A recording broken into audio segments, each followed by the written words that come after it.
Exatamente isso, a Secretaria Estadual de Saúde segue fazendo um monitoramento e orientando a população de Cruzeiro do Sul sobre a importância da vacinação e das medidas preventivas contra a Covid-19. Segundo Diane Carvalho, coordenadora regional de saúde no Juruá, a equipe segue monitorando a situação e destacou ainda que ao menos 7 pessoas morreram em decorrência da doença no Juruá. A gente já sabe aí que historicamente as vacinas vêm de uma forma positiva, né, como uma das estratégias mais potentes para a gente evitar tanto a disseminação, né, quanto o aparecimento de certos agentes patógenos, né. No caso do Covid-19, nós tivemos aí um grande exemplo de como que isso refletiu de forma positiva para a nossa sociedade, né, para o mundo inteiro em relação à questão da vacinação.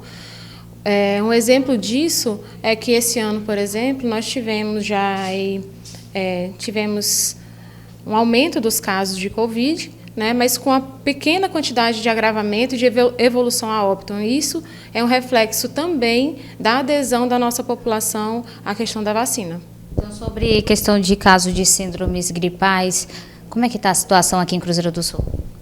A gente está entrando já no período sazonal, né? Já é um período em que a gente já se prepara desde o ano passado, outubro, né? Onde a gente tem nosso dia D de vacinação. O Estado do Acre mudou seu calendário nacional, né, de vacinação para a gente já preparar nossa população para a entrada do período sazonal.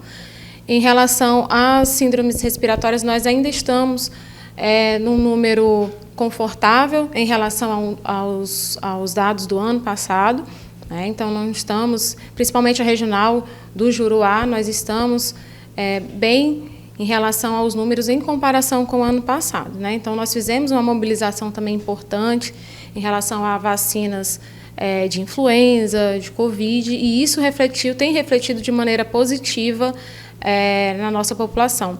Infelizmente, alguns óbitos, né, acabam acontecendo, mas quando a gente faz a investigação, a gente sempre verifica a presença de comorbidades e geralmente em idosos, né? Então, o Covid não tem mais causado óbitos, né, numa população em geral, mas é um risco para quem tem as comorbidades, né, como cardiopatas, pacientes com problemas pulmonares, asma, né, continua ainda sendo um fator de risco para quem se expõe ao Covid-19. Então, a gente entra como recomendação também, o fator principal é a vacina, né, que isso tende a se tornar pertencente ao calendário vacinal anualmente, a do Covid, como é a da influenza, por exemplo, né, e evitar sair de casa com sintomas respiratórios, gripais, né? Utilização de máscaras, caso necessite sair, a higienização das mãos. Então, esses mesmos procedimentos que a sociedade, a população já está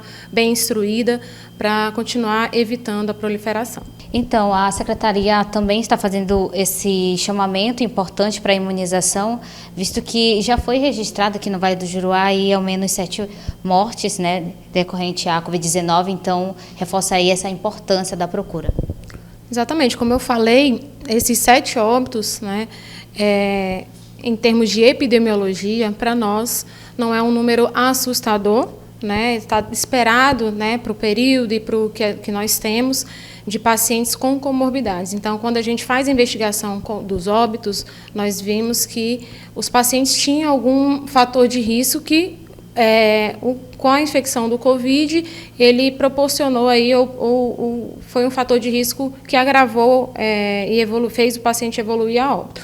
Mas a gente tem aí a prova de que a vacina ela é eficaz, porque a gente tem um número bastante reduzido, apesar do alto índice aí de procura nas nossas unidades básicas de saúde, nas unidades do Estado.